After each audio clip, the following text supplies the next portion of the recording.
দুনিয়ার আগুন কি কালো না লাল? কিন্তু জাহান্নামের আগুন হবে কালো।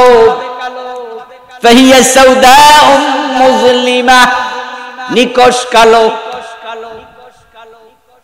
এখন কালো আগুনের উপরে চুলের চেয়ে চিকন ওই রাস্তা খালি চোখে তো দেখাই যাবে না, পার হবেন কেমনে? আর এত ধার, পা দিলে তো পা কেটে যাবে, দাঁড়াবেন কেমনে?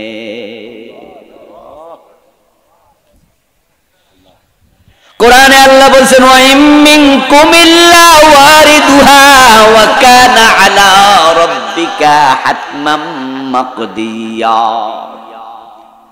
একজন মানুষও বাদ নাই যাকে সেটা পার না হয়ে বাঁচবে, যেটা পার না হইয়া ছুটি পাবে একজনও বাদ নাই। নবী রাসূল উম্মত সবাইকে এটা পার হয়ে জান্নাতে যেতে হবে, পার না হইয়া কারো মুক্তি নাই। কানা আলা রাব্বিকা হাতমান মাকদিয়া, এটা তোমার রবের চূড়ান্ত সিদ্ধান্ত। সুবহানাল্লাহ পড়েন না ভাইয়েরা? আল্লাহর কথার স্টাইল দেখছেন যে এটা আমার চূড়ান্ত সিদ্ধান্ত। আচ্ছা, আল্লাহর সিদ্ধান্তের বাহিরে যাওয়া যাবে? ওরে বাবা, কেউ বাদ না। ওয়া ইম মিনকুম ইল্লা ওয়ারিদুহা, একজনও বাদ না, সবাইকে পার হওয়া। এখন কেমনে পার হবেন? আল্লাহ বলছে, এবার শোনো, সুম্মা নুনাজ্জিল্লাযীনা তাকাউ, যারা মুত্তাকি ভালো মানুষ তাদেরকে আমি আল্লাহ নিজে পার করাবো। নুনাজ্জি, আমি মুক্তি দেব, আমি পার করাবো। এর মানে হলো আসলে আমাদের পার হওয়ার কোন সামর্থ্য কেন? চোখে তো দেখা যাবে না, এত চিকন, আবার কালো আগুন। আবার এটা কেমনে কি আমি বুঝিও না যে কেন। এই জন্য আল্লাহ বলে না, দায়িত্বটা তোমাদের হাতে ছাড়বো না, নুনাজ্জি, আমি মুক্তি দেব। তবে কাদেরকে? আল্লাযীনা তাকাউ, যারা মুত্তাকি, যারা নামাজি, যারা রোজাওয়ালা, যারা ভালো মানুষ, যারা ঈমানওয়ালা। সুবহানাল্লাহ। তাহলে মুক্তি পেতে হলে কি লাগবে? তাকওয়া, তাকওয়া, তাকওয়া। ওয়া নাযারুল যালিমিনা ফিহা জিসিয়া।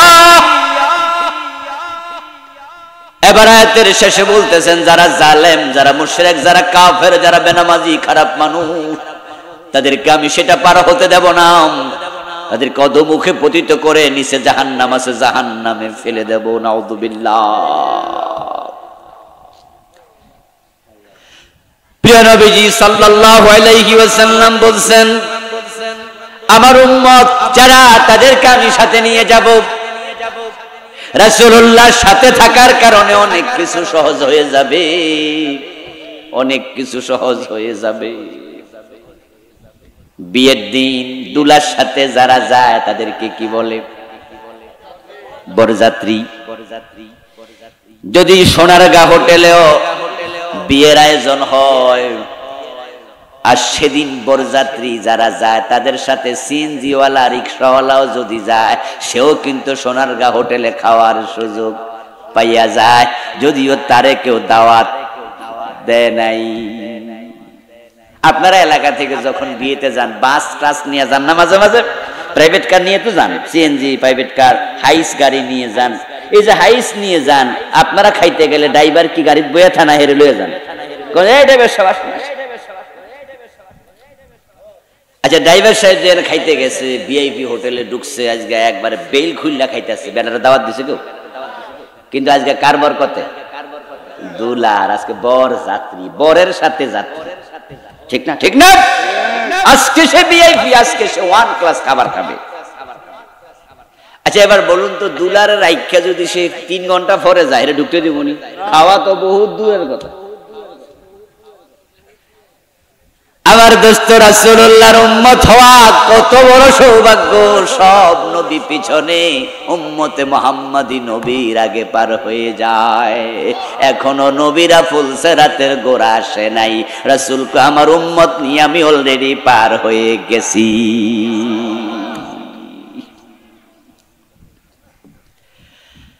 ও প্রিয় ভাইরা, ফুলসিরাত পার হলেই তো জান্নাত। এজন্য যে ফুলসিরাত পার হবে আগে, সে জান্নাতেও ঢুকবে আগে। রাসূলুল্লাহ সাল্লাল্লাহু আলাইহি ওয়াসাল্লাম আল্লাহ তাআলা বলেন ওয়া তারাল মুমিনিনা ওয়াল মুমিনাতি ইয়াসআ নূরুহুম বাইনা আইদিহিম ওয়া বিআইমানিহিম বুশরাকুমুল ইয়াওম সুবহানাল্লাহ ইয়াওমা তারাল মুমিনিনা ওয়াল মুমিনাত। ও প্রিয় নবীজি বলছে রাতের গোড়ায় যখন আপনি দাঁড়াবেন আপনি তখন দেখবেন আপনার উম্মত যখন আপনার সাথে যাবে, যাদের ঈমান আছে ঈমানওয়ালা নারী পুরুষ তারা বলছে রাতের কাছে যাওয়ার সাথে সাথে আমি আল্লাহ তাদের ডান পাশ থেকে বুকের দিক থেকে ঈমানের নূর জ্বালায়া দেব। কোরআনের আয়াত, কোরআনের আয়াত। ইয়াউমা সেদিন তারা আপনি দেখবেন আল মুমিনিন মুমিন পুরুষ ওয়াল মুমিনাত মুমিন নারী ইয়াসআ নূরুহুম তাদের ঈমানের নূর জ্বলবে। সুবহানাল্লাহ। জ্বালায়া দেবে কে? আল্লাহ জ্বালায়া দেবে। তখন আপনি দেখতে পাবেন হয়তো ফুলসেরাত দেখা যায়, তারপরে আপনারা আমলের আলোকে পার হবেন। রাসূলুল্লাহ সাল্লাল্লাহু আলাইহি ওয়াসাল্লাম বলেছেন আমার উম্মতেরা সে ফুলসেরাত পার হবে কেউ বিদ্যুতের গতিতে, কেউ বাতাসের গতিতে, কেউ দ্রুতগামী ঘোড়ার গতিতে, এক একজন এক এক গতিতে পার হবে, কেউ হেঁটে হেঁটে পার হবে, সর্বশেষ হামাগুড়ি দিয়ে পার হবে। যে আমল কম ঈমান আছে সামান্য তার ঈমানের আলো একবার জ্বলবে আরেকবার নিভবে, সে নিতম্বের উপর ভর দিয়া ক্রলিং করে করে পার হতে পারবে। যার ঈমান নাই ফুলসেরাত পার হওয়ার কোনো সুযোগ নাই। ঈমান ছাড়া একজনও পার হতে পারবে না। ইব্রাহিম আলাইহিস সালামের বাবা আজর পড়ে যাবে নিচে, ফুলসেরাতের নিচে কি এই ওয়াজ কিন্তু বাড়িতে নিয়েন, বলেন বলেন ফুলসেরাতের নিচে কি? ফুলসেরাত কিসের উপস্থাপন করা হবে? হ্যাঁ, এখানে নিচে পড়া মানে দোজখে পড়া শেষ। ইব্রাহিম আলাইহিস সালামের বাবা আজর পার হতে পারবে না, ঈমান নাই। নূহ আলাইহিস সালামের ছেলে কেনান পার হতে পারবে না, ঈমান নাই। নবী মুহাম্মদ সাল্লাল্লাহু আলাইহি সাল্লামের আপন চাচা আবু তালেব পার হতে পারবে না, ঈমান নাই। লূত নবীর বউ পার হতে পারবে না, ঈমান নাই। নবীর বউ ধরা খেয়েছে, নবীর স্ত্রী, নবীর বাবা, নবীর ছেলে, হ্যাঁ নবীর চাচা। হ্যাঁ, আমরা তো আওলাদের রাসূল শুনলে কই পায়ে চুমু খামু তাড়াতাড়ি দৌড় মারো। আওলাদের রাসূল হলে জান্নাত পাওয়া গেলে কেনান কি আওলাদের রাসূল না? আরে কেনান কার ছেলে? কার ছেলে? তো আওলাদ মানে কি? ওয়ালাদ মানে ছেলে, বংশধর, আওলাদ বহু বচন। তো আওলাদের রাসূল মানে রাসূলের বংশধর। তো কেনান তো ডাইরেক্ট ফোলা, বংশধর না? আর বেলাল কি রাসূলের বংশধর ছিল? আমাদের দেশের মানুষের আবেগ বেশি, বিবেক কম। আবেগের ঠেলা কত কিছু কইলা ফাইসি আওলাদের।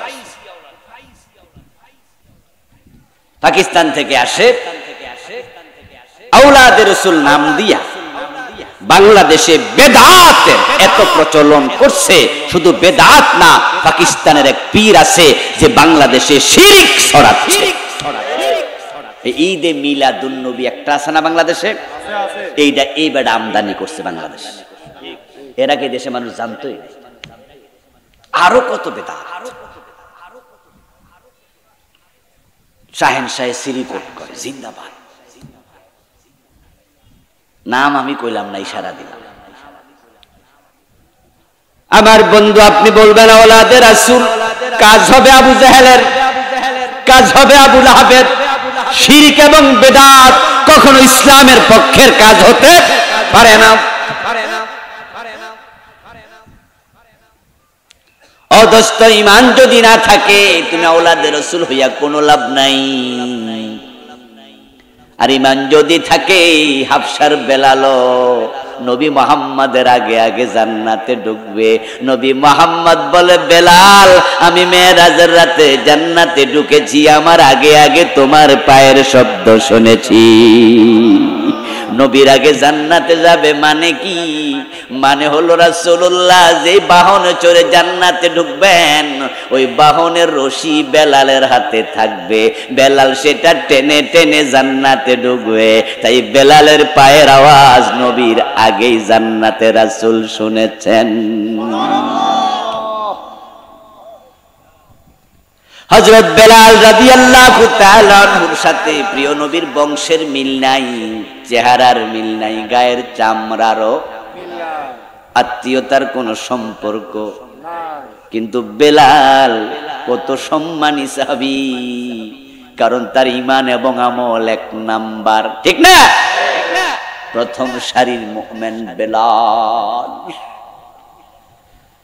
এই জন্য আপনারা আমরা এখানে যারা আছি নবী মুহাম্মদের সাথী হইয়া যদি জান্নাতে যেতে চাই, ফুলসেরাত প্রিয় নবীর সাথে পার হতে চাই, এ নবীকে পাইয়াই খুশি, এতেই শেষ না আমল করা লাগবে? ইন্না আরসালনাকা শাহিদাও ওয়া মুবাশশিরাও ওয়া নাযীরা। আল্লাহ বলছে, নবী আমি আপনাকে উম্মতের আমলের পর্যবেক্ষক বানিয়েছি, শাহেদ, সাক্ষী, দ্রষ্টা। যিনি দেখে সাক্ষী দেয় তাকে শাহেদ বলে। উম্মতের আমল নবীর সামনে উপস্থাপন করা হয় এবং উম্মত কি আমল করবে, কেমনে করবে, নবীকে আল্লাহ আইডল বানায়া, মডেল বানায়া সামনে দিছে। এখন নবী যা করে উম্মত তা করবে, নবী যা বলে উম্মত তা বলবে। প্রিয় নবীজি সুন্দরভাবে বলছেন, সাল্লু কামা রাআইতুমুনি উসাল্লি। মন মতো নামাজ নয়, মন মতো রোজা নয়, মন মতো জিকির নয়, মন মতো হজ না, খুজুয়ান্নি মানাসিকাকুম। রাসূলুল্লাহ বলে তোমাদের ইসলাম তোমরা আমি নবী মুহাম্মদ থেকে গ্রহণ করো। আমি নবী নামাজ পড়ি যেভাবে তোমরা নামাজ পড়বে সেভাবে। আমার সাথে মিলবে না তোমার ইসলাম, আল্লাহর কাছে কানা দামও থাকবে না। নবীর সাথে মিলতে হবে। নবীজি মুহাম্মদ সাল্লাল্লাহু আলাইহি ওয়াসাল্লাম জিকির করেছেন লা ইলাহা ইল্লাল্লাহ, আর আপনি করতেছেন ইল্লাল্লাহ।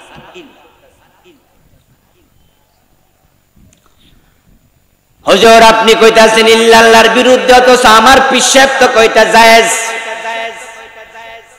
আমি বলবো দোস্ত, কি জায়েজ কি না জায়েজ, কোনটা করা যাবে কোনটা করা যাবে না, কোন পীরের কথাই চলবে না, কোন হুজুরের কথাই চলবে না, কোন ব্যক্তির কথাই চলে না ইসলাম।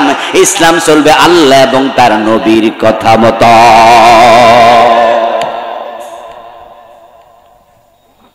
আল্লাহর হাবিব বলছেন, খুযু আন্নী মানাসিকাকুম, তোমাদের ইসলাম তোমাদের মানাসিক বিধানাবলী আমার থেকে নাও। আমি যা করছি, যেমনে করছি সেভাবে করো, তা করো, এর বাহিরে যেও না। ফারুক আজম ওমর রাদিয়াল্লাহু তাআলা আনহু এক সাহাবীর পিছনে এক ওয়াক্ত নামাজ পড়লেন। জাহরি কেরাত ছিল, হতে পারে সেটা মাগরিব, এশা অথবা অন্য ফজর। সিররি কেরাত নয়, জাহরি কেরাত। ওই সাহাবী নামাজ শেষ করলেন, হযরত ওমর গিয়ে তাকে জাপটায়া ধরলেন, বললেন, এই মিয়া তুমি যে সূরা তেলাওয়াত করছো এই সূরা তো ভুলে ভরা, এত ভুল সহ নামাজ কেন পড়লাম? ওই সাহাবী জবাব দিলেন, না না আমি রাসূল থেকে এভাবে শিখেছি। হযরত ওমর রেগে গেছেন, বলো কি? আল্লাহর নবী নিজে সূরা আমারে মুখস্থ করাইছে, অথচ তোমার তো যেই তেলাওয়াত রাসূলের সাথে মিলে নাই। এই জন্য ওমর বলল, রাসূলের সাথে যার তেলাওয়াত মিলবে না তাকে আমি ছাড়বো না। গায়ের মাঝে গামছা ছিল, ওই গামছাটা ওর গলার মাঝে ফেসাইলো, ফেসাইয়া তারপরে শক্ত কইরা ধইরা কয়, চলো। রাসূলের সাথে মিলবে না, তোমাকে ছাড়া হবে না। আবার তুমি বলতেছো রাসূল তোমার এমনি শিখাইছে। একবারে গলায় গামছা লাগায় টানতে টানতে রাসূলুল্লাহর সামনে নিয়ে রাখলেন। রাসূল সাল্লাল্লাহু আলাইহি ওয়াসাল্লামের সামনে যাওয়ার পরে আল্লাহর হাবিব বলছে, ওমর তাকে তুমি ছাড়ো। তার গলার মাঝে তুমি এভাবে কেন লাগাইছো? হযরত ওমর রাদিয়াল্লাহু তাআলা আনহু বলেন, ইয়া রাসূলুল্লাহ, এই লোক আজকে নামাজের ইমামতি করছে, কিন্তু এমন তেলাওয়াত করছে যেটার সাথে আপনার তেলাওয়াতের মিল। ওই সাহাবী বলে, ইয়া রাসূলুল্লাহ, ওমর আমার উপর জুলুম করতেছে, আমারে উনি সম্মান দেয় নাই, দেখেন কেমনে কি করতেছে। রাসূল কো, ওমর গামছা আগে খোলো।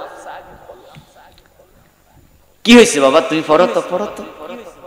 ইয়া রাসূলুল্লাহ, আপনি যেভাবে আমাকে তেলাওয়াত শিখিয়েছেন আমি তো সেভাবে তেলাওয়াত করেছি। আল্লাহর হাবিব বললেন, তেলাওয়াতটা একটু শোনাও দেখি।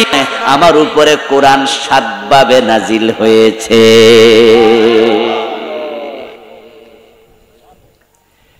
হযরত ওসমান পর্যন্ত মূলত 7 কেরাত अवेलेबल পড়া হতো। ওই 7 ভাবেই তেলাওয়াত ছিল, রাসূল শিখিয়েছেন বিভিন্ন সাহাবীকে। কিন্তু ওসমানের যুগে যখন কোরআন কপি করে, এর আগে কিন্তু কোরআনের কপি এভাবে ছিল না। আল্লাহর হাবিব সাল্লাল্লাহু আলাইহি সাল্লামের যুগে কোরআন লেখা হয়েছে বিভিন্ন পাথরে, বিভিন্ন কাঠে, চামড়ার উপরে, মানে যে যেভাবে পেরেছে লিখেছে। কিন্তু আজকের মতো এত কাগজ अवेलेबल। হযরত ওসমান যখন খলিফা হলেন, আবু বকরের যুগে সংকলন হয়, কিন্তু ওসমানের যুগে আসার পরে ওসমান রাদিয়াল্লাহু তাআলা আনহু ওই 7 কেরাতের সবগুলো কেরাত বললেন যে তোমরা আমার রাষ্ট্রীয়ভাবে অর্ডার করলেন, তোমরা আমার দরবারে, আমার রাজ দরবারে সবগুলো লিখিত কপি পাঠাও। কারো বাড়িতে কোরআনের লিখিত কপি রাখা যাবে না।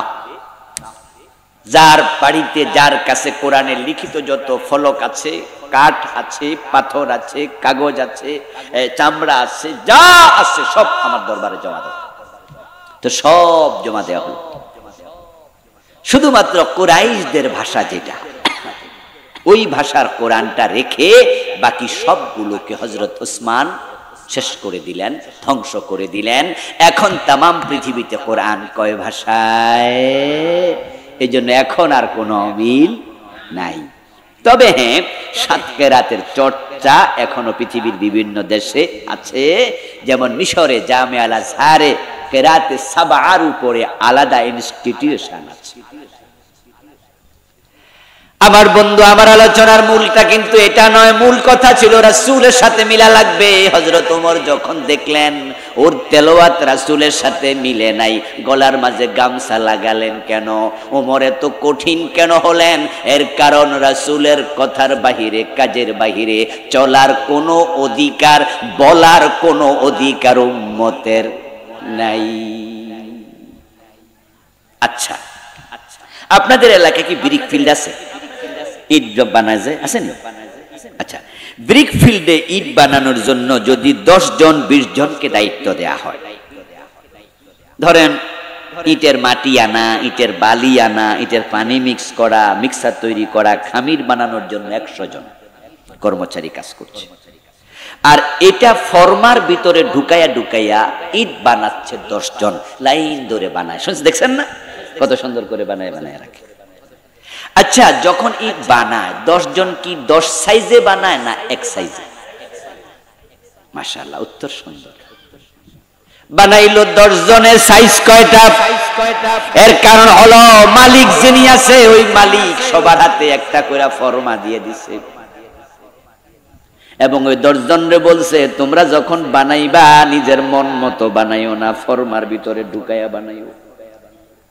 এখন কর্মচারীরা যদি কেউ বানাইতো 3 কোনা, কেউ বানাইতো 4 কোনা, কেউ বানাইতো 5 কোনা, কেউ বানাইতো গোল, কেউ বানাইতো সেপ্টা, ইট হইতো না পোড়ামাটি।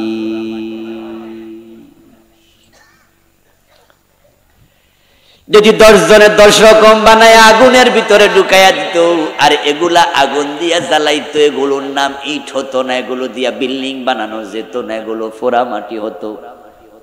এই পোড়া মাটি যদি বিভিন্ন জায়গায় ফালাইয়া দেয়, ওই এলাকায় গাছগাছালিও জন্ম নেয় না।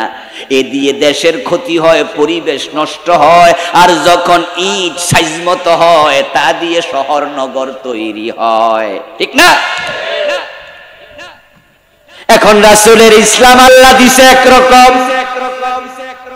কুল ইন কুনতুম তুহিব্বুনাল্লাহ ফাত্তাবিউনি ইউহিব্বুকুমুল্লাহ।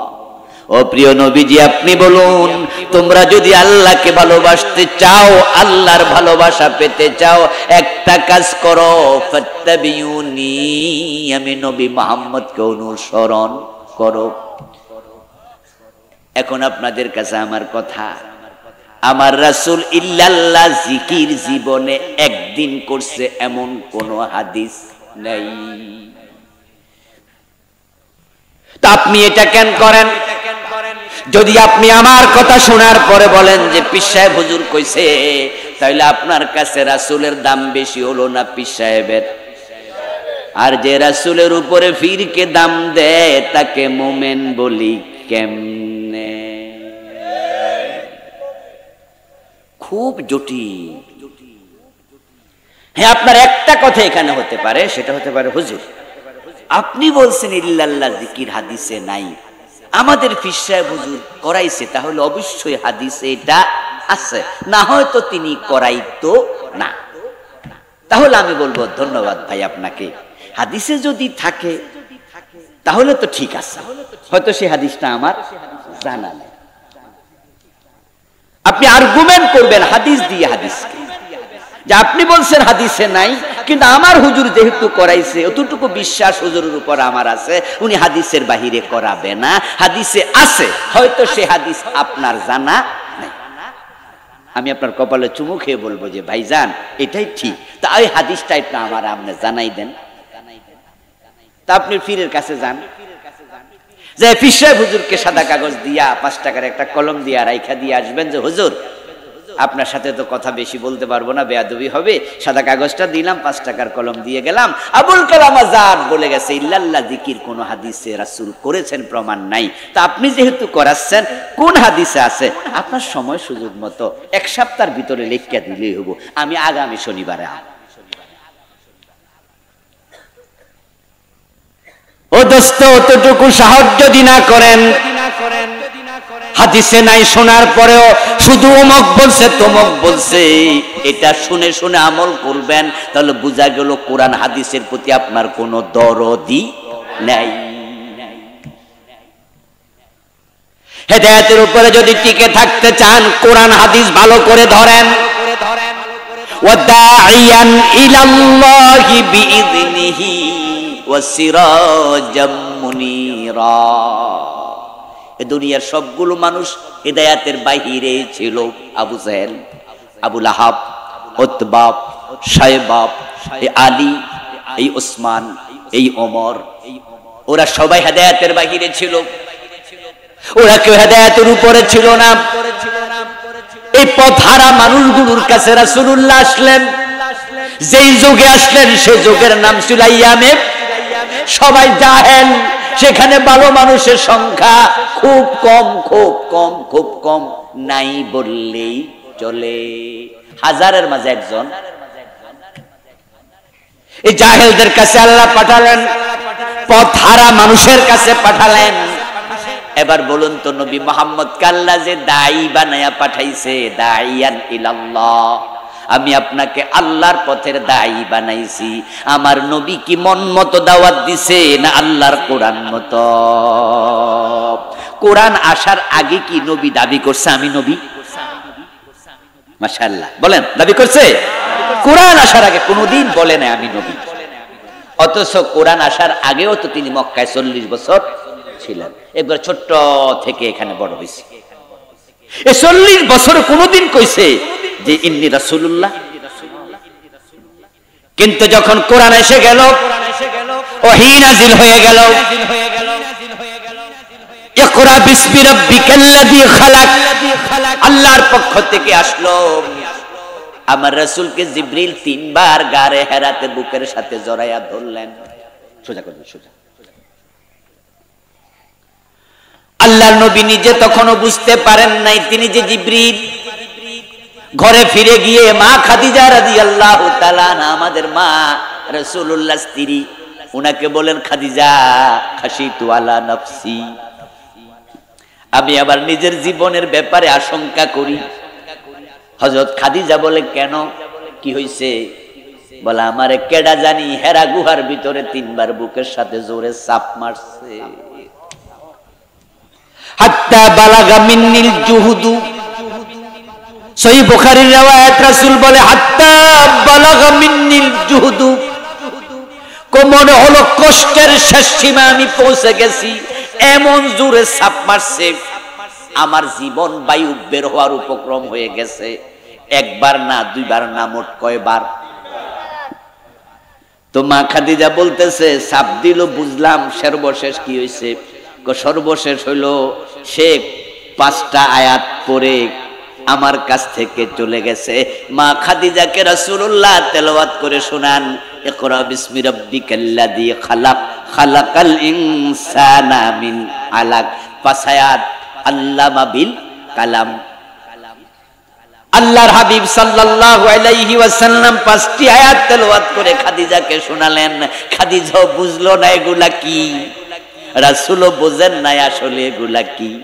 কোন বেডা এসা চাপ মারছে, সেই লোকটা বা কে, উনারা একটা কনফিউশনে পড়ে গেলেন।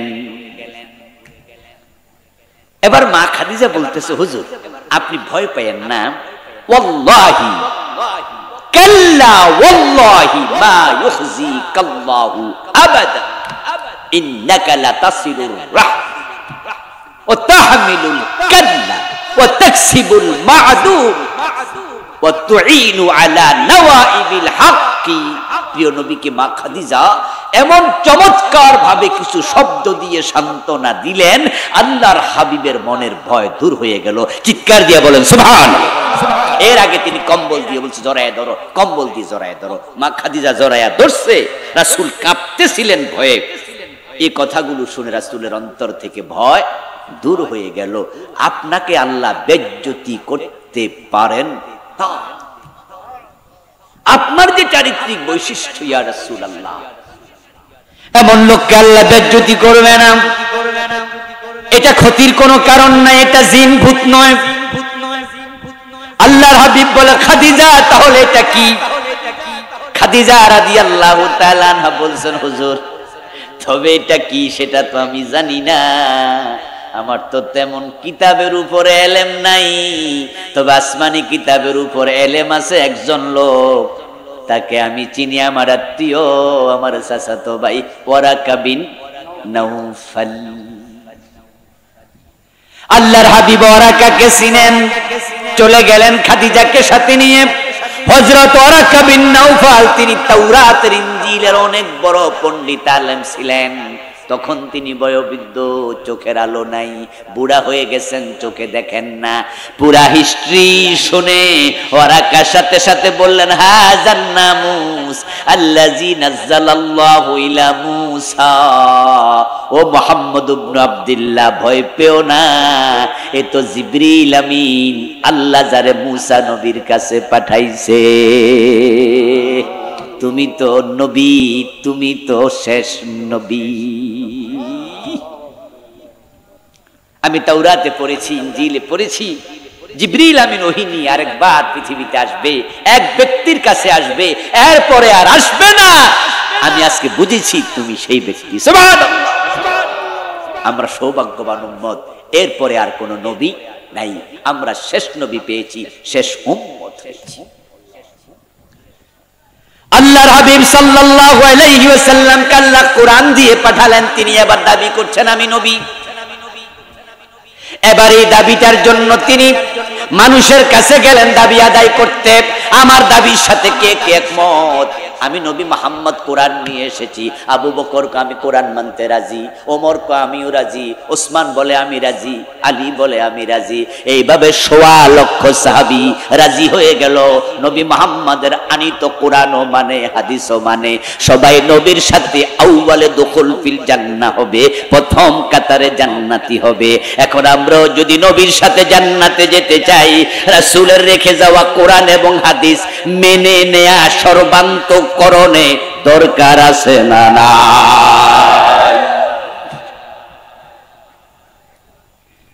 একদিনের মাহফিলে সব বলা যাবে না, আইডিওলজি দেয়া যায়, কনসেপ্ট দেয়া যায়। আপনারা যারা আজ পর্যন্ত ইল্লাল্লাহ জিকিরের পক্ষে ছিলেন আছেন, আপনি আপনার পীরের কাছে কালকে পরশু সময় সুযোগে যাবেন, আপনার হুজুরের কাছে যাবেন, গিয়ে বলবেন যে কোরআন হাদিসে কোথায় আছে ইল্লাল্লাহ জিকির নবী মুহাম্মদ করেছে দেখান। যদি দেখাতে না পারে তাহলে এই জিকির আর করা যাবে না। কেন করা যাবে না? قال النبي صلى الله عليه وسلم من احدث في امرنا هذا ما ليس منه فهو رد। প্রিয় নবীজি বলেছেন, আমার দিনের মাঝে যা ছিল না নতুন করে কেউ যদি বানায় সেটা বাতিল, সেটা গ্রহণ করা যাবে না। প্রিয় নবীজি ঈদ উদযাপন করেছেন দুটা, ঈদুল ফিতর, ঈদুল আজহা। বলেন ঈদুল ফিতর, এই দুই ঈদে নামাজ আছে কিনা, খুতবা আছে কিনা, এই দুই ঈদ উদযাপনের শরঈ সিস্টেম আছে কিনা, রাসূল নিজে এগুলো আমাদেরকে আমল করে দেখাইছে। ঈদগাহে যেতেন এক পথে, আসতেন আরেক পথে। ঈদের খুতবা দিতেন পরে, দুই রাকাত নামাজ পড়তেন আগে, জুমার নামাজের খুতবা দিতেন আগে, নামাজ পড়তেন পরে। আল্লাহর নবী ঈদের নামাজ, ঈদের খুতবা, ঈদ উদযাপন সব শিখাইয়া গেলেন। অথচ 1400 বছর পরে এসে উম্মতেরা বলে না না না, সকল ঈদের সেরা ঈদ ঈদে মিলাদুন নবী। ঈদে মিলাদুন নবী রাসূল নিজে করেন নাই, কোন সাহাবী করে নাই, একটা হাদিসেও নাই। ঈদে মিলাদুন নবী এই বাক্যটাই হাদিসে নাই। করা তো দূরের কথা, বাক্যটাই নাই। শুধু বাবু মিলাদিন নবী সাল্লাল্লাহু আলাইহি ওয়াসাল্লাম নামে তিরমিজিতে একটা হাদিসের বাব আছে। এটা রাসূলের জন্ম নিয়ে আলোচনা, ঈদ নিয়ে না। ঈদ কয়টা? তোমরা ঈদ বানাইছো। ইসলামকে বিকৃত করতে করতে করতে করতে দেখা যায় যে এখন জিকির এমন বিকৃত হইছে, কিছু জিকির আছে কি শব্দ কয় বুঝিয়ে না, আসেনি? আচ্ছা কিতা কইছে এটা? আচ্ছা এটা কোন জিকির? আরো সিস্টেমে তোর অভাব নাই, জিকির করতে করতে হইয়া যায়, বইয়া যায়, খাড়ায়া যায়, এমনে দেখছেন না? করাতি জিকির, কোদালি জিকির, কারেন্টের জিকির। আমি ভিডিও দেখলাম একবার, অনেক রকমের জিকির দিছে কে জানি বানায়া। দেখলাম যে পীর সাহেবের কাছে যায়, উনি শুইয়া দিলে আবার কারেন্ট ধরলে যেমন মানুষ এরকম করে, এরকম করতে করতে পিছা আবার জিকির করতে করতে গাছের আগায় উঠতে যায়। আসেনি? আমাদের চাঁদপুরে আছে, বিভিন্ন জায়গায় আছে। এসকো নাকি আমাদেরকে বলে যে এটা আপনারা বুঝবেন না। আচ্ছা প্রিয় ভাইয়েরা, আমি তাদের বিরোধিতা করার খাতিরে বিরোধিতা করছি না, আমি ইসলামের ব্যাপারে বলছি। আল্লাহ এবং রাসূলের কথার বাহিরে ইসলাম নাই, ঠিক কি না? সাহাবারা রাসূলকে ফলো করছে, আমরাও করব, ঠিক কি না? দেখেন ইসলামকে সাহাবারা কিভাবে ফলো করছে। এজন্যই তো সাহাবীদের মাঝে কোনো জাহান্নামী নাই। সুবহানাল্লাহ পড়েন। সাহাবীরা কি মাসুম? এই আলেম ওলামারা বলেন সাহাবীরা কি নিষ্পাপ? সাহাবীরা মাসুম? মাসুম কে? নবী। মাসুম হলো আম্বিয়া। তো সাহাবীরা মাসুম না, এ শব্দ দিয়ে বোঝা যায় তাদেরও কিছু ভুল ত্রুটি হতে পারে। এরপরও সবাই জান্নাতি, কারণ তারা ভুলের উপরে অটল থাকতেন না। ভুল হলে তওবা করতেন, মাপ চাইতেন। আর তাদের যদি কিছু ভুল থাকেও, তাদের ভুলের চেয়ে নেকামল অনেক বেশি। সাহাবারা ইসলাম মানার ব্যাপারে, কোরআন হাদিস মানার ব্যাপারে এত সিরিয়াস ছিলেন। আমরা তো সিরিয়াস না, কোরআন হাদিস মানি না তা নয়। আমরা ইসলাম মানি ততক্ষণ সুবিধা আছে, অসুবিধা যেখানে। ইসলাম মানি না সেখানে এমন ওয়াজ করব যে ওয়াজ করলে হালুয়া রুটি মিলবে, এমন ওয়াজ করব না যে ওয়াজ করলে জেলখানার কয়েদি হওয়া লাগে। হুজুর ওয়াজ করে না তা না, 40 বছর ওয়াজ করছে, কিন্তু চোর ধরে হাত কাটো এই ওয়াজ 40 বছরে একদিনও করে নাই। এমন হুজুর আছে কিনা? অথচ আপনারাই বলুন তো, নামাজ রোজার ওয়াজ যে হুজুর করলো, চোর ধরে হাত কাটার ওয়াজ ওই হুজুর যে করলো না। কোরআনে শুধু নামাজ রোজাই আছে, চোর ধরে হাত কাটাটা নাই। আছে তো হুজুর এই ওয়াজটা কাল লাগা রেখে দিল। এমন পীর সাহেবের মুরিদ আপনারা এখানে আছেন অনেকে, পীর আপনাদেরকে জিকির শিখায়, রোজা শিখায়, নামাজ শিখায়, পর্দা শিখায়, আপনাকে হালাল খাইতে বলে, হারাম থেকে বিরত থাকতে বলে। ওই পীরের চেহারার দিকে তাকালে মনে হয় নূর চমকাচ্ছে, উনিও সুন্নাহর বাহিরে চলে না। কিন্তু এই পীর সাহেব আল্লাহর জমিনে আল্লাহর আইনে দেশ চালাইতে হবে এই ওয়াজ একদিনও করে নাই। এমন পীর সাহেব আছে না নাই? আচ্ছা না, এত শক্ত কথা কইেন না। আমরা মানুষকে অশ্রদ্ধা করতে চাই না, আমি কনসেপ্ট দিতে চাই আপনাদের। আমাদের পীর সাহেব হুজুররা যে রোজার ওয়াজ করে, রোজার কথা কি আল্লাহর কোরআনে নাই? নামাজের ওয়াজ করে, এটা কি নাই?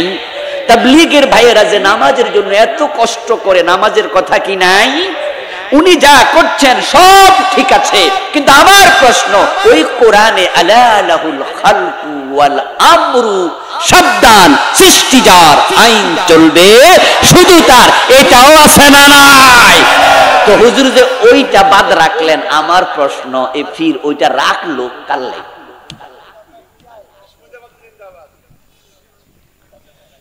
এখন প্রবলেমটা কোথায়? যে কিছু বলে কিছু বলে না, কোনো কারণ কি নাই এর পিছে?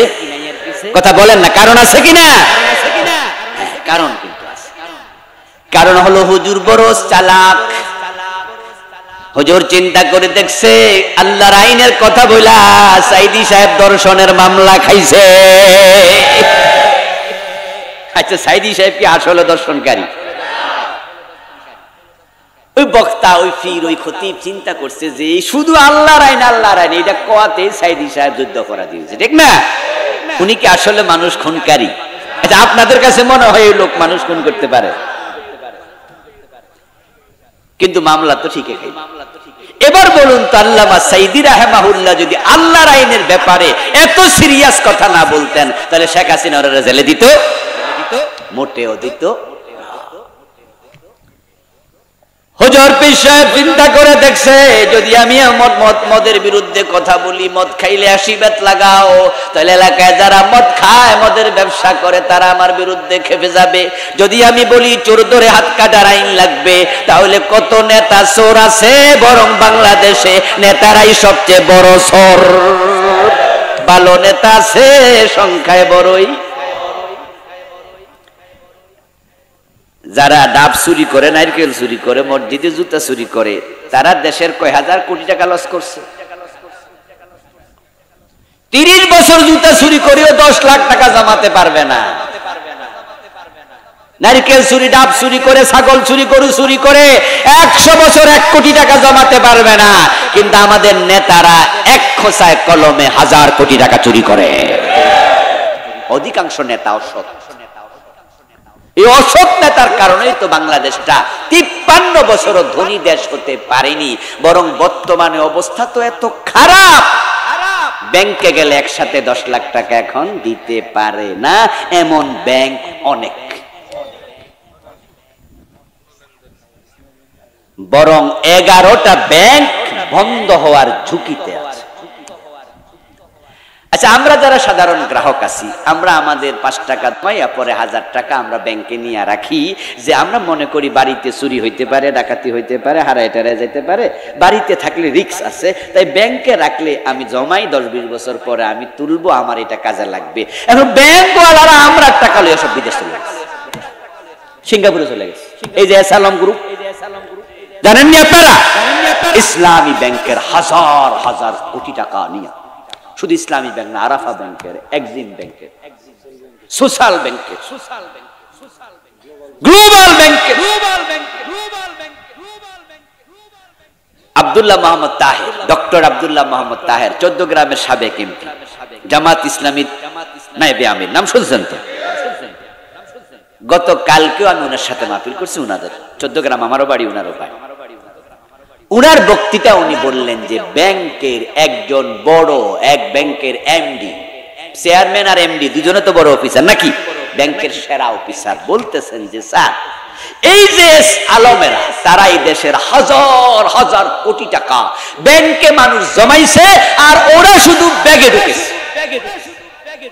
আপনারা ঘাম পানি করছেন, রিক্সা চালাইছেন, দিন মজুরি করছেন, অনেক কষ্টে ডিম বেচে, লাউ বেচে আমাদের গরিব মা বোন জমাইছে। আচ্ছা, ভিক্ষুকের টাকা কি ব্যাংকে অ্যাকাউন্ট নাই?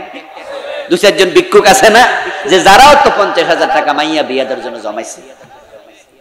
ভিক্ষুকও তো ভাবে যে আমার মাইয়াটা বড় হইতেছে, আমিও তো এটা বিয়া দেয়া লাগবে, তা আমিও যদি আমার ভিক্ষার টাকা থেকে 10 টাকা 20 টাকা করে জমাইয়া 50,000 1 লাখ করি, তাহলে আমি বিয়ে দেওয়ার সময় টাকাটা আমি খরচ করব।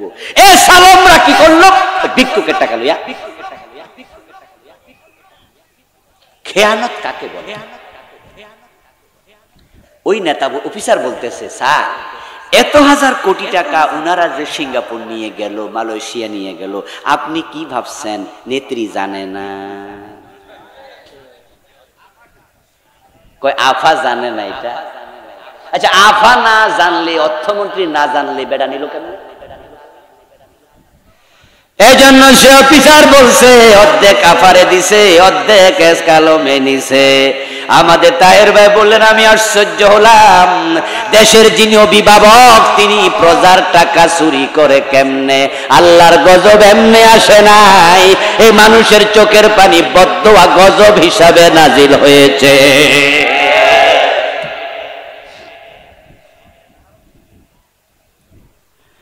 বন্ধু বলতেছিলাম, রাসূলুল্লাহ সাল্লাল্লাহু আলাইহি ওয়াসাল্লামের সাহাবারা ইসলাম কেমনে মানত শুনেন।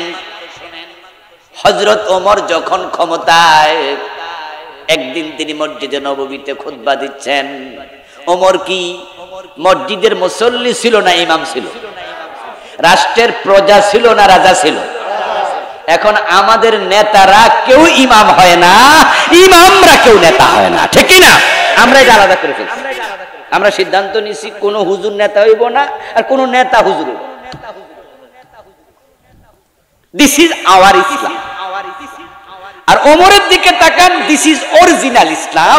ওমর মসজিদেরও নেতা, রাষ্ট্রেরও নেতা, ঠিক না? অর্ধ পৃথিবীর শাসক, আবার মসজিদে নববীর ইমাম।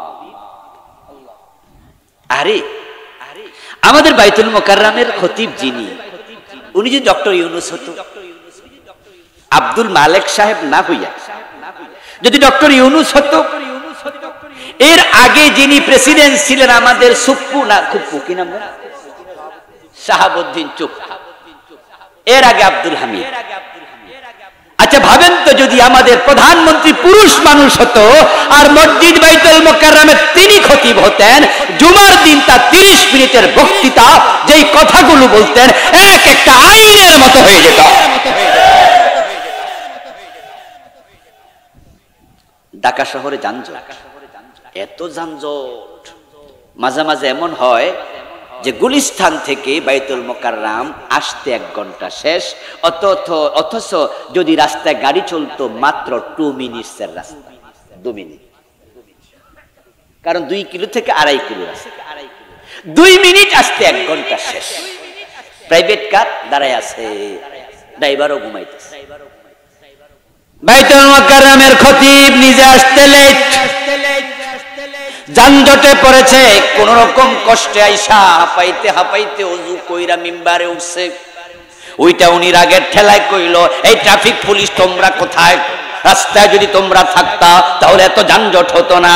ট্রাফিকের যিনি প্রধান আছে তাকে কালকে তলব করা হবে, আমার অফিসে আসতে হবে। বাইতুল মোকাররমের খতিবের তলবে আইজিপি আইব তো, ট্রাফিক পুলিশ আইব তো, যানজট কমব তো। কিন্তু এই কথাটা যদি সরাসরি ডক্টর ইউনূসের মুখ দিয়ে আসতো আর তিনি বাইতুল মুকাররমের খতিব হতেন, তাহলে ট্রাফিক পুলিশের পায়জামা গরম হয়ে যেত।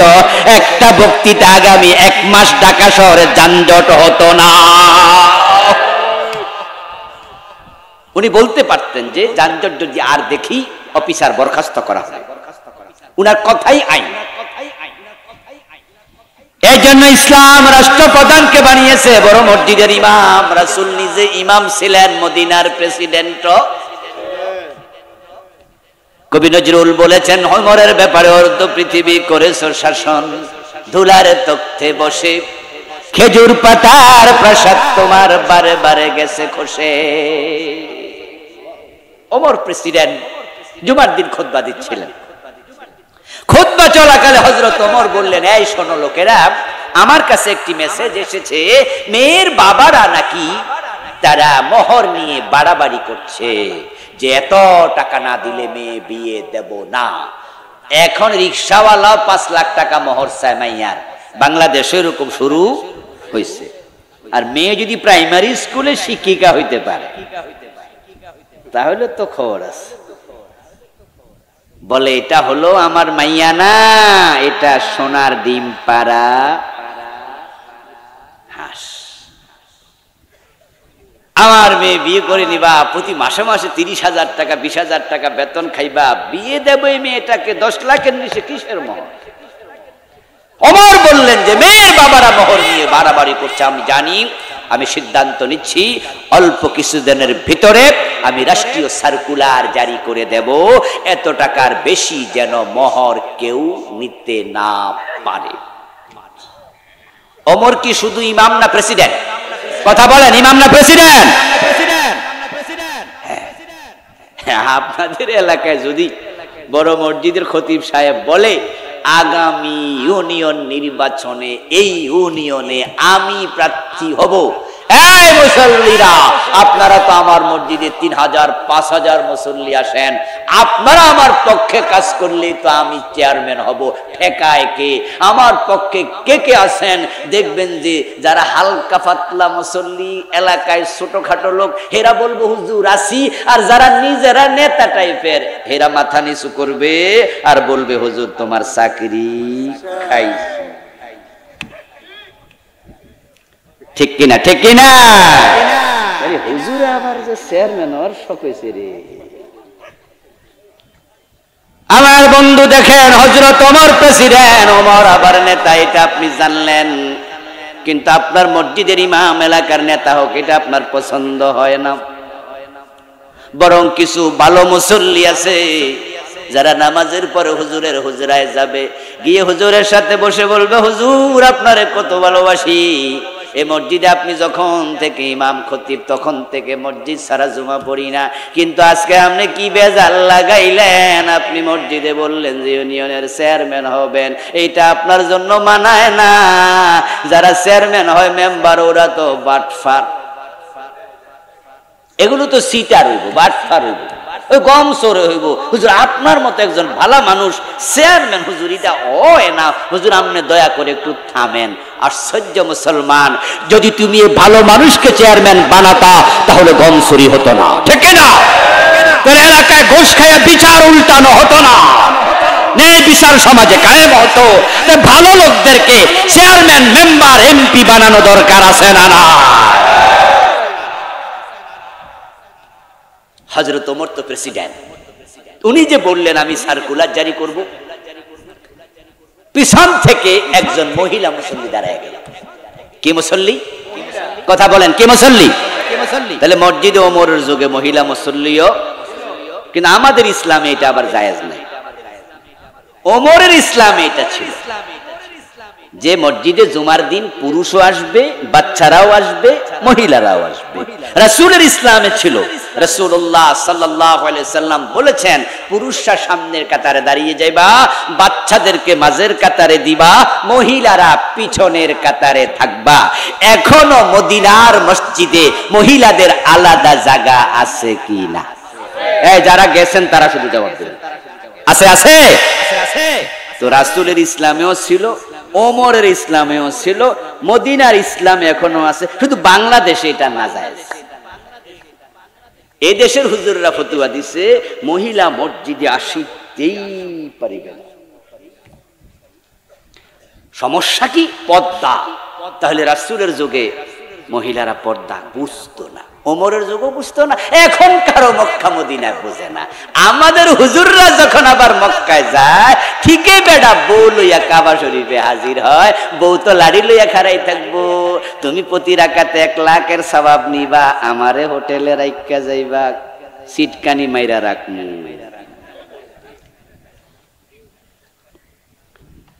মসজিদে হারামে 1 রাকাতে কয় লাখ রাকাতের সওয়াব, হোটেলে পড়লে কি 1 লাখ হইব? এই জন্য আমাদের হুজুররা মক্কায় গেলে আবার মাসলা ভুলে যায়, তখন নিজের বউটাকে হাতে করে হারামে নেয়, হারামে নিয়ে কয় ওই যে মহিলাদের জায়গা আছে তুমি হিয়ানে যাইয়া পড়ো, আমি পুরুষের জায়গায় পড়ি। তাহলে বোঝা গেল নারীদের জন্য মসজিদে আলাদা জায়গা করার সিস্টেম 1400 বছর আগে ছিল, এখনো মক্কা মদিনায় আছে।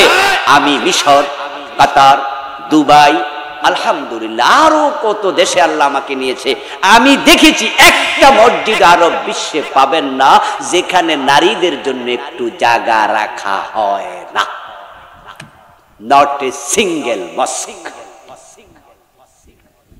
আপনারা অবাক হবেন, যেখানে ওই যে ফুয়েল স্টেশন আছে না, গাড়ির তেল ভরে, তো যেখানে গাড়ির তেল ভরে মাঝে মাঝে আমরা তো ওখানে নামাজ পড়ি কিনা? বাংলাদেশেও কিন্তু আলহামদুলিল্লাহ মসজিদগুলো তো ছোট ছোট মসজিদ বানায়। ফুয়েল স্টেশনে যেখানে ছোট্ট নামাজের জায়গা, ওখানেও মাঝখান দিয়ে একটা পর্দা টানাইয়া দিয়া, এ পাশে লেখা দরজা আলাদা মুসাল্লান নেসা, ও পাশে লেখা মুসাল্লার রিজাল।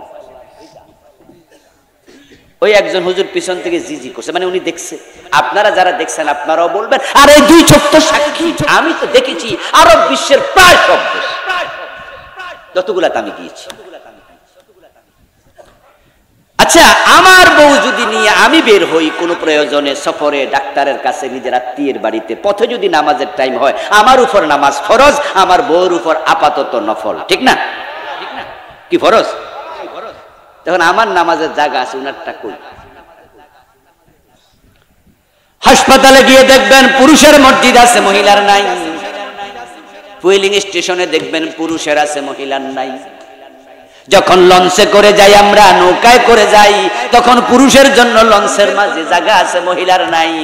তাই দেখা যায় পরিবেশগত কারণে অনেক আলেম ওলামার বউ নামাজ কাজা করতে বাধ্য হয়, অথচ নামাজ কাজা করা জেনে বুঝে জায়েজ না, হারাম।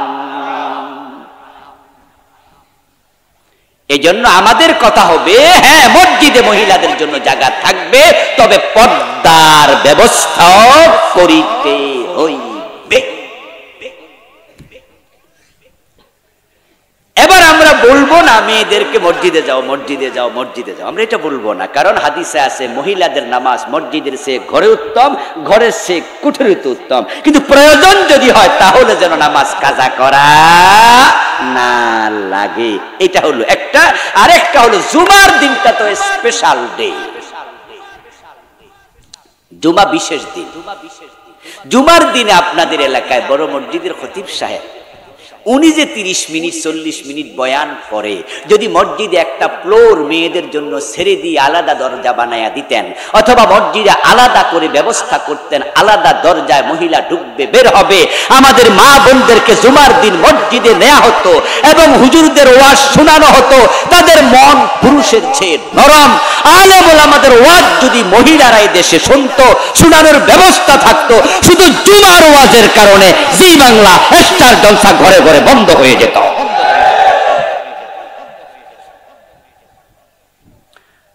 আপনারা যারা জানেন তারা জবাব দিয়েন, স্টার জলসা জি বাংলা পুরুষরা বেশি দেখে না মহিলারা বেশি দেখে? হ্যাঁ, উত্তর সঠিক। পুরুষরা এগুলো খুব আগ্রহী না, মাঝে মাঝে হয়তো কোনো পুরুষ দেখে, কিন্তু মহিলারা এমন ফোক, কোনোদিন মিস হইলে দিনের বেলা কাজা আদায় করে।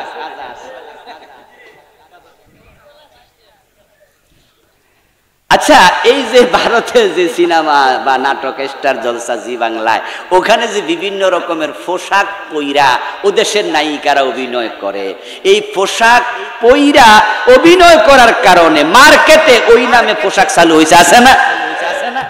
পাখি পোশাক, আরো কি নারেরা, গারেরা, সারেরা, কিরণমালা। ও বাবা, আমার একটা মাইয়া আছে আলহামদুলিল্লাহ, ছোট্ট বয়স 8 বছর হচ্ছে। আমার ওয়াইফ এক ঈদে আমার বলতেছে যে আপনি ওর জন্য 3 পিস কিনবেন, সারেরা। আমি কইলাম তিন্না লিল্লাহ, সারারা শব্দের অর্থ নিকৃষ্ট, শাররুন থেকে সারারা, খায়রুল খিয়ার খিয়ারুল উলামা, শাররুল শিরার শিরারুল উলামা। সারারা শিরারা তো খারাপ জিনিস, এটা কোথায় পাবো আমি কিনতে, আর কেন কিনবো? বললো হে খারাপ না, এটা আলাদা ডিজাইনের পোশাক।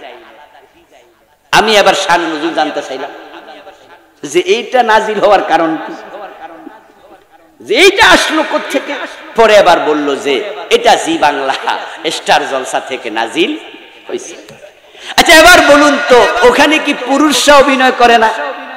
শুধু মহিলা দিয়ে কি নাটক হয়? তো পুরুষের নামে এরকম পোশাক কেন হলো না? এর কারণ হচ্ছে পুরুষরা এগুলার প্রতি তেমন আগ্রহী না। যেই জি বাংলা স্টার জলসার কারণে বাংলাদেশে মুসলমানের ঘরগুলো এখন সিনেমা হল হয়ে গেছে। এগুলো যদি থামাতে চাও, মহিলাদেরকে ওয়াজ শোনানো দরকার আছে না? না, রাসূলুল্লাহর জামানায় সে ব্যবস্থা ছিল, ওমরের জামানায় ছিল। পিছন থেকে একজন মহিলা দাঁড়িয়ে গেলেন, ওমর আপনি কি সার্কুলার দেবেন? বললেন পুরুষেরা যেন তাদের বইয়ের জন্য এর চেয়ে বেশি মোহর দাবি না করে। আপনি অঙ্ক নির্ধারণ করবেন। আল্লাহর কোরআনের বিপরীতে অধিকার আপনারে কে দিল?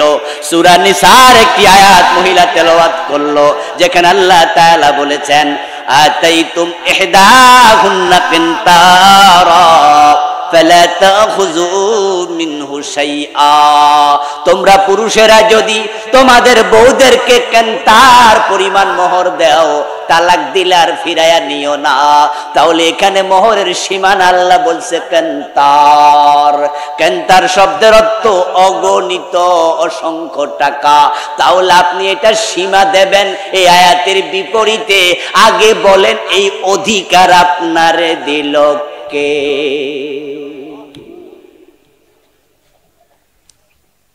হযরত ওমর যখন এই মহিলার কথা শুনলেন, সাথে সাথে ওমর সাথে কথা উল্টো করলেন। আতাইতুম ইহদাহুন্না কিনতারা, এই আয়াত ওই সময় হযরত ওমরের জেহেনে ছিল না। মাঝে মাঝে আমাদের এমন হয় যে আয়াত ভুললেই যাই, এরকম হয় না ঘটনা? দেখবেন যে হাফেজ সাহেবরাও যে নামাজে ধাক্কা খাইতে কাবার ইমাম পেছ লাগাই দিয়েছে তেলাওয়াতের মাঝে, পিছন দিয়ে লোকমা দিলেও ছোড়ে না, মানে তখন জেহেন নাই, আসেই না, ভুলে গেছে। হযরত ওমর সাথে সাথে বললেন আসাবাত ইমরাআতুন ওয়া আখতা ওমরু। ওমর হাজার হাজার মানুষ যারা উপস্থিত ছিল মসজিদে নববীতে, শত শত মুসল্লির সামনে বলে দিলেন যে মহিলা ঠিক বলছে, আমি ওমর ভুল বলেছি, না এটা নির্ধারণ করব না, আমার ভুল ছিল। এর মানে দাঁড়ালো কোরআন সুন্নাহর বাহিরে যাওয়ার সুযোগ নাই। সুতরাং নবী মুহাম্মদের সাথে জান্নাতে যেতে হলে সাহাবাদের মতো কোরআন সুন্নাহ মানার ব্যাপারে আমাদেরও দৃঢ় সিদ্ধান্ত নেওয়া দরকার আছে কিনা?